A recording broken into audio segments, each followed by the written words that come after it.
स्वागत है आपका। और सोने चांदी दोनों के भाव अब रिकॉर्ड हाईज पर हैं और सोने ने 1,34,000 तो चांदी 2 लाख के पार निकलती हुई नजर आई है। अच्छी खासी तेजी दिसंबर के महीने में भी यहाँ पर है। और किस तरह की खरीदारी है, इंडस्ट्री इन लेवल्स को कैसे देखती है और इंडस्ट्री कैसे रिएक्ट कर रही है इन प्राइसेस को, इन सब पर बात करने के लिए हमारे साथ जीजेपीसी के सिल्वर ज्वेलरी पैनल कमेटी के मेंबर राहुल मेहता हैं, all India gem and jewellery domestic council के vice chairman Avinash Gupta, Kashi jewellers के managing partner Shreyansh Kapoor and Jaipur silver association के वाइस चेयरमैन अभिनीत बूचरा। आप सभी का कार्यक्रम में स्वागत है। और 2025 क्लियरली सोने चांदी के यहाँ पर है।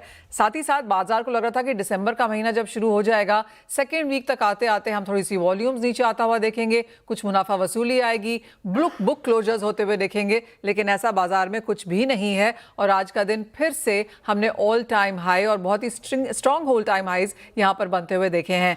अविनाश, आपसे पहले जानना चाहेंगे, जिस तरह से हमने सोने के प्राइसेस में ऑल टाइम हाइज बनते हुए देखे हैं, 1,34,000, मार्केट्स को लगता है 1.5 लाख 170 जैसे लेवल्स शायद अगले साल में एक पॉसिबिलिटी है।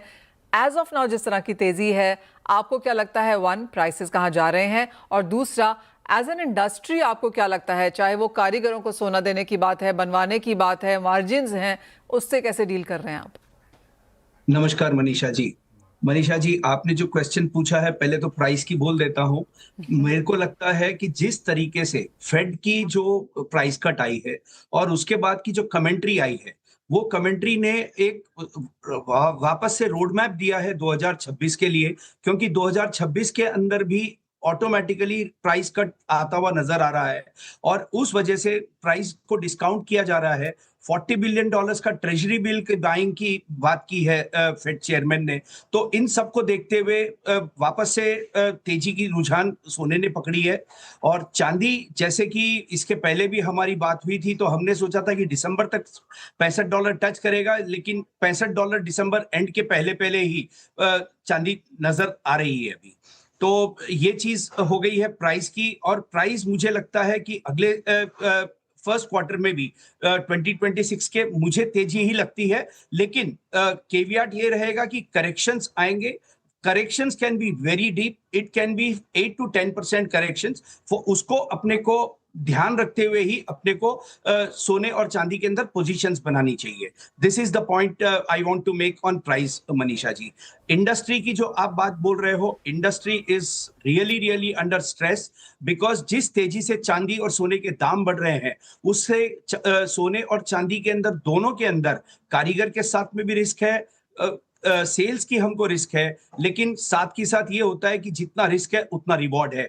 तो आज मैं ये देखता हूं कि आगे 2026 के अंदर I will be going with a very positive mode of mind कि 100% बाजार अच्छा रहेगा, कस्टमर इसको अडॉप्ट करेगा। इंडस्ट्री लाइट वेट और लोअर कैरेटेज के अंदर सामान बना करके कस्टमर की जो पॉकेट फ्रेंडलीनेस है उसको ध्यान में रखते हुए ही ये सारी चीजें करेगी मनीषा जी। तो फर्स्ट क्वार्टर 2026 में और तेजी देखने को मिल सकती है। अविनाश जी, आपने प्राइसेस क्या बोले 2026 फर्स्ट क्वार्टर के लिए सोने और चांदी की क्या एक्सपेक्टेशन है? सोना मुझे 1.5 लाख के आसपास लगता है और चांदी मेरे को यहां से $75 to $80 के बीच में मैं फर्स्ट क्वार्टर के एंड तक रखता हूं मनीषा जी। ओके, तो सोने और चांदी दोनों में यहाँ पर तेजी देखने को मिल सकती है और नए ऑल टाइम हाइज हम यहाँ पर बनता हुआ देखेंगे। राहुल, आपके पास आना चाहेंगे। और चांदी जिस तरह से यहाँ पर मूव कर रही है, काफ़ी लोगों को इसने यहाँ पर स्टन कर दिया है, लेकिन हम सबको 2011 भूलना नहीं चाहिए, क्योंकि तब भी चांदी ऑलमोस्ट 50 गई थी और उसके बाद बहुत बड़ी मुनाफा वसूली हमने आते हुए देखी थी। ऑलमोस्ट 75 से 35,000 रुपए तक के प्राइसेस यहाँ पर गिरे थे। 50% जैसी करेक्शन वहाँ पर बनती हुई नजर आई थी। इस बार बाय द वे लोगों को लगता है कि उस तरह की करेक्शन नहीं आएगी, लेकिन मुनाफा वसूली 100% यहां पर देखने को मिलेगी। किस लेवल पे कितनी, वो ऑफ कोर्स आगे जाके देखना होगा। आपको भी क्या लगता है, प्राइसेस कहां जाएंगे? एंड देन जो इंडस्ट्री की बात है, किस तरह से यहां पर काम हो रहा है, किस तरह से आपके लीजिंग रेट्स हैं, मार्जिन्स हैं, आपकी क्या यहां पर आपके लिए 2025 उस लिहाज से कैसा रहा? मनीषा जी, जैसे मैंने पिछली बार भी काफी टाइम जितनी बार आपके साथ में मिले हैं, मैंने बताया कि चांदी करीब करीब 2.5 लाख के आसपास मुझे लग रही है। 2.5 लाख अगली दिवाली तक लग रही थी। जिस हिसाब से चांदी ने तेजी पकड़ी है, मुझे लगता है कि next first quarter next year तक चांदी 2.5 लाख तक पहुंच सकती है। मगर इस टाइप की जब भी चांदी बढ़ती है, तब करेक्शन भी काफी डीप होते हैं, तो लोगों को कॉशियस रहना चाहिए। थोड़ा थोड़ा नफा बुक करना चाहिए रेगुलर इंटरवल्स पे, और इन्वेस्टमेंट करना है लॉन्ग टर्म तो एसआईपी के जरिए इन्वेस्ट करना चाहिए। बिकॉज अगर आप देखोगे काफी ईटीएफ जो सिल्वर के है उसमें काफी अच्छा फ्लो हो रहा है सिल्वर का। लास्ट 6 महीने में आप देखोगे तो इनफ्लो काफी स्ट्रांग है। तो ओवरऑल चांदी की प्राइसेस काफी स्ट्रांग लग रही है, मगर चांदी ने जिस हिसाब से अगर प्रीवियस हिस्ट्री देखते हैं तो चांदी करेक्शन भी बढ़ा देती है।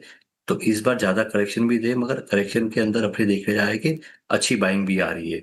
रही बात मार्केट को देखने जाए तो इन प्राइसेस पे इन्वेस्टमेंट डिमांड में बहुत ही बड़ा इम्पैक्ट आया है, क्योंकि लास्ट 1 महीने के अंदर जो चांदी जिस हिसाब से तेजी पकड़ी है तो स्टोर्स के अंदर कस्टमर्स थोड़े रुके हुए हैं कि ये प्राइसेस को उनको स्टेबल हो जाए तो फिर बाद में बाइंग करते हैं। एक और बड़ी जो दिक्कत आने वाली है इंडस्ट्री साइड्स के, जो हम लोग जॉब वर्किंग या कोई भी कारीगर को चांदी देते हैं, सोना देते हैं जॉब वर्किंग करने के लिए, जिस हिसाब से चांदी की प्राइसेस बढ़ गई है, अगर 30 किलो चांदी भी जॉब वर्किंग के लिए देते तो आज की रेट में उसकी वैल्यू हो जाती है करीब करीब 60 लाख।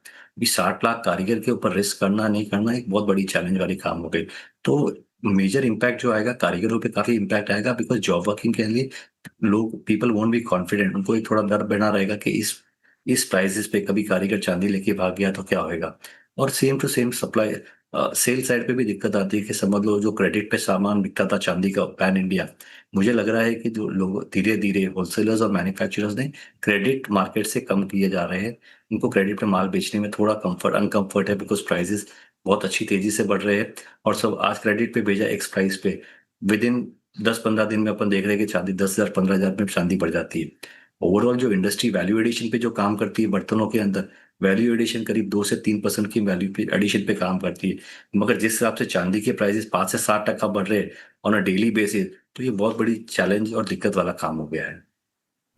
हो एब्सोल्युटली, काफ़ी सारी दिक्कतें यहाँ पर भी हैं। प्राइस वॉलेटिलिटी जिस तरह से है, हाई प्राइसेस जैसे हैं, चाहे वो मार्जिन्स हैं, क्रेडिट सेल्स हैं, और जिस तरह से कारीगर को यहाँ पर माल दिया जाता था, वो सारी की सारी चीज़ें यहाँ पर डबल थिंक में जाती हुई नजर आ रही हैं। श्रेयांश, आपकी क्या सेंस है यहाँ पर गोल्ड प्राइसेस आप कैसे देखते हैं आगे जाते हुए, और जिस तरह से ट्रेड दिक्कतें महसूस कर रहा है इतनी वॉलेटिलिटी और इतने हाई प्राइसेस के साथ, आपके लिए ये एक्सपीरियंस कैसा रहा? नमस्कार Manisha ji. So happy to connect. So last time हम लोग ने बात करी थी, एंड गोल्ड हैज एंड चांदी दोनों ही बहुत तेजी से बढ़े हैं। चांदी तो कुछ ज्यादा ही तेजी से बढ़ गया है। We are at the 2 lakh का price, which was little unprecedented and unexpected. Gold is okay because मेरे को लगता है 1,36,000 was expected, and we talked last time also कि गोल्ड 1,36,000 का आएगा। One thing I wanted to share कि इस पे रिटेल डिमांड पे दो तरीके से फर्क हुआ है। पहले तो ये कि इंडिया में शादी का सीजन के हम लोग अब एंड पड़ाव पे आ गए, जो सीजन 1 जिसको बोलते हैं। सीजन 2 हमारा अगले साल से चालू होगा, 2026 से, which will start anywhere between mid of January. And also we are in north part of India, तो because of the winters which will come in, it gets very cold, तो कम कस्टमर घर से निकलते हैं, तो वो भी थोड़ा सा एक इम्पैक्ट आता है। And the rates are not helping, because जब भी रेट्स इतनी तेजी से बढ़ते हैं, चाहे चांदी के चाहे सोने के, तो लोगों के डिमांड में फर्क आता है, बिकॉज उनके बजट डिस्टर्ब हो जाते हैं। तो we ideally as a jeweller would always want it to stabilise, and we would always want that the rates, चाहे सोने के हो चाहे चांदी के हो, they should maintain a status quo at least for 2 weeks to 3 weeks for the demands to come back to us very soon. आपको क्या लगता है प्राइसेस कहाँ जाएंगे यहाँ से? जैसे आपने कहा जो 1,32,35 के लेवल से वो ऑलरेडी हमने यहाँ पर आते हुए देखे हैं, अब जिस तरह की तेजी है, क्या एक्सपेक्टेशन है? So next year, early next year, I would say in the first quarter, 1,50,000 आ जाना चाहिए मेरे हिसाब से गोल्ड का। और चांदी is very volatile. I mean, चांदी can have a big dip also. That's my personal view. I don't see it climbing too high यहाँ से आगे। और चांदी को यहाँ पर टाइम करना और चांदी का प्राइस वो फोरकास्ट करना एक और यहाँ पर दिक्कत बनती हुई नजर आ रही है, क्योंकि सारे के सारे ग्लोबल बैंक्स एंड ब्रोकरेजेस ने जो प्राइसेस दिए थे, चांदी उससे काफ़ी हद तक ओवरशूट होती हुई नजर आई है। अभिनीत, आपका फर्स्ट ऑफ ऑल चांदी पर या अब यहाँ से क्या सेंस है, जो बाकी बचा हुआ 2025 है उसमें, and then first half of 2026, and industry के लिहाज से जिस तरह की वॉलेटिलिटी है, आप उसे कैसे टैकल कर रहे हैं? नमस्कार मनीषा जी। नमस्कार। जैसा कि हमने लास्ट आपके जब शो में आए थे तब जो कहा अविनाश जी ने भी कि हमने $65 की जो बात करी थी वो ऑलरेडी चांदी टच कर चुकी है।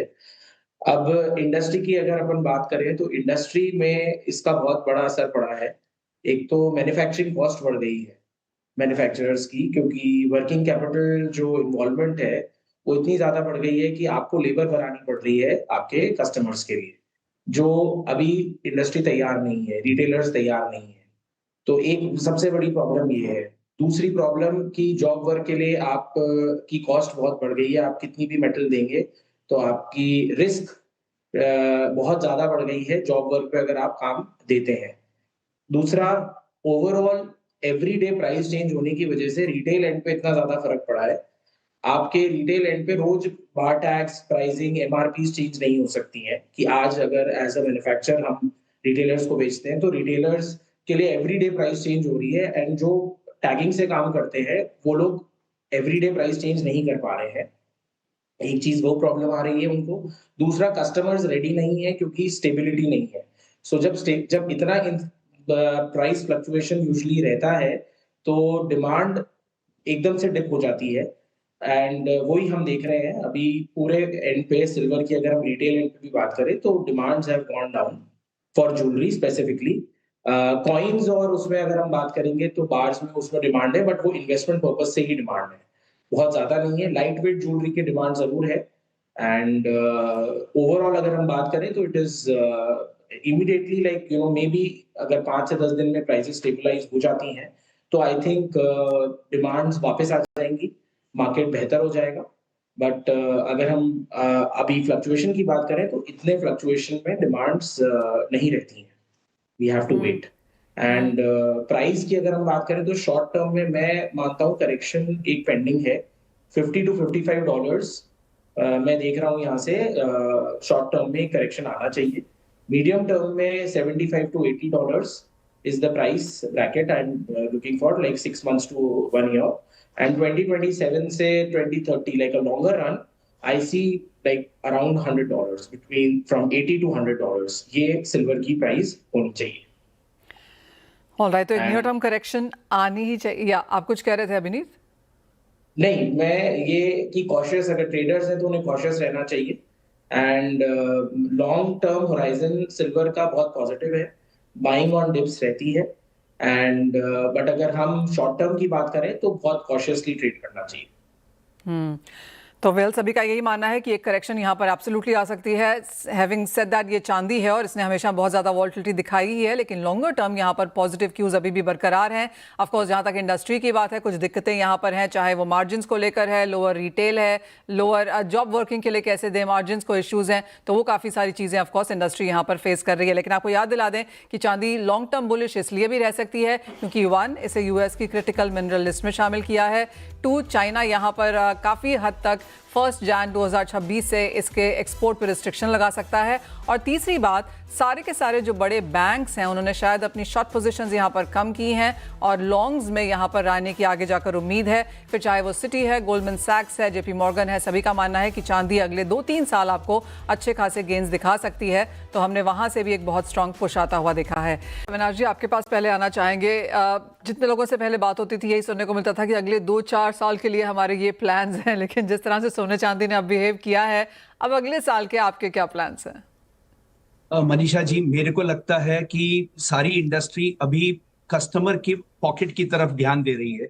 Everyone is working on lighter weight of jewellery as well as the lower caratage. जैसे जो माल 22 में बनता था उसको 18 में बनाने की कोशिश कर रहे हैं, ताकि कस्टमर को कहीं पे भी नुकसान नहीं हो, कि वो उसको डिसअपॉइंटमेंट नहीं हो, रादर कि मैं इस सीजन के अंदर मेरी वेडिंग के ऊपर या मेरी इस सेलिब्रेशन के लिए आई वांटेड दिस ज्वेलरी, लेकिन मेरे बजट में नहीं आ रही है। सो उसके लिए the entire industry is working on that, and we are also working on light weight jewellery for this season. Manisha ji, 2026 के अंदर we have planned only for the light weight jewellery. Shreyansh, आप कैसे देखते हैं अगला साल और आपके क्या प्लान्स हैं? कंसोलिडेशन होगी, एक्सपेंशंस होंगे, और आप कैसे देखते हैं consumer buying? Consolidation is there, 110% consolidation होगा। और इसके अंदर आप देखोगे कि एक्सपेंशंस के जो प्लान्स हैं वो इंटैक्ट रहेंगे for the chain stores who are planning their expansions, because they have thought कि इतना ग्रोथ आएगा और उस ग्रोथ के साथ में वो लोग आगे बढ़ रहे हैं। मनीषा जी, श्रेयांश, आपका क्या प्लान है? सो मनीषा जी, आपको याद होगा लास्ट टाइम बात हुई थी कि दिवाली के टाइम के कि we are planning 2 stores, and I am happy to share कि हमारा जो नया फ्लैगशिप काशी ज्वेलर्स है उसका सब ब्रांड शी बाय काशी हम लोगों ने स्टार्ट किया है अफोर्डेबल लग्जरी में, जिसमें प्राइमरली हमारा फोकस डायमंड ज्वेलरी पे है, गोल्ड भी है और सिल्वर भी रख रहे हैं। तो we have done 2 showrooms and I plan to expand it to more showrooms now, and maybe 3 to 4 showrooms in the next year. And I am very very hopeful on the Indian retail industry. और मुझे लगता है Indian consumer के लिए भी this is the right time for us to be there for them. Well, high end luxury jewellery के लिए of course यहाँ पर कोई प्रॉब्लम नहीं है। It's always mid and lower जहाँ पर ये इश्यूज आते हैं। राहुल, आप कैसे देखते हैं, गिफ्टिंग हो या ज्वेलरी हो, क्या प्लान्स हैं? सिल्वर का जो मार्केट है आगे जाने वाले टाइम में भी एक्सपांड करेगा, बिकॉज जैसे जैसे चांदी के दाम बढ़ेंगे वैसे वैसे प्रोडक्ट में इनोवेशन आएंगे, वेट कैसे कम करना वो भी आएंगे। एक और चीज जो आने वाले टाइम में मुझे दिख रहा है, कैरेटेज। जो भी चांदी 95 हॉलमार्क में बिकती है, आने वाले टाइम में 80% में भी आएगी। जैसे सोने में अलग अलग कैरेटेज हो सकते हैं, Okay. वैसे चांदी में भी आ सकते हैं। वो भी एक बहुत बड़ी पॉसिबिलिटी है। इन टर्म्स ऑफ एक्सपांशन, हमारे एक्सपांशन सभी भी इंटैक्ट है। We are looking at 4 to 5 stores in coming year, so those are intact. Jewellery की काफ़ी अच्छी डिमांड चल रही है हमारे स्टोर्स पे। एक और मैं चाहूँगा कि हॉलमार्किंग कंपलसरी और मैंडेटरी सिल्वर में करना बहुत जरूरी हो गया, बिकॉज जिस हिसाब से प्राइसेस चांदी के बढ़ रहे हैं, consumer protection is most important, because उनके वो जो इन्वेस्टमेंट कर रहे हैं इन दामों में, उनका इन्वेस्टमेंट सिक्योर होना चाहिए और वो बहुत इंपॉर्टेंट है। एब्सोल्युटली। अविनाश, एक लास्ट वर्ड आपसे, आपको क्या लगता है कैसा होगा अगला साल आपके लिए? इट इज टू मी और अभिनीत, हाँ, मनीषा जी। अविनीश। ओके। मेरे हिसाब से अगला साल अच्छा होगा। प्राइस अगर स्टेबलाइज होती है तो मार्केट अच्छा है और इंडियन रिटेल बहुत बड़ा है। एंड मैं ये मानता हूँ दैट आप जितना भी एक्सपेंशन इंडिया में अभी करेंगे उसमें कहीं पे भी आपको लॉस नहीं है और market will be very very good. Alright, यानी कि एक्सपेंशन यहाँ पर इन प्लेस हैं। Of course low caratages, lower weight यहाँ पर देखना होगा। और जैसे राहुल ने कहा, हॉलमार्किंग चांदी में एक बात है जो हम लगातार यहाँ पर करते रहे हैं, और अब जिस तरह के प्राइसेस हैं परहैप्स इसको थोड़ा सा फास्ट मोड पे भी डालने की ज़रूरत पड़ेगी। बहुत शुक्रिया आप सभी का साथ जुड़ने के लिए, प्राइस पर, इंडस्ट्री और अपने प्लान्स हमारे साथ यहाँ पर शेयर करने के लिए। इसी के साथ मुझे भी दीजिए इजाज़त, लेकिन आप बने रहिए CNBC आवाज़ पर।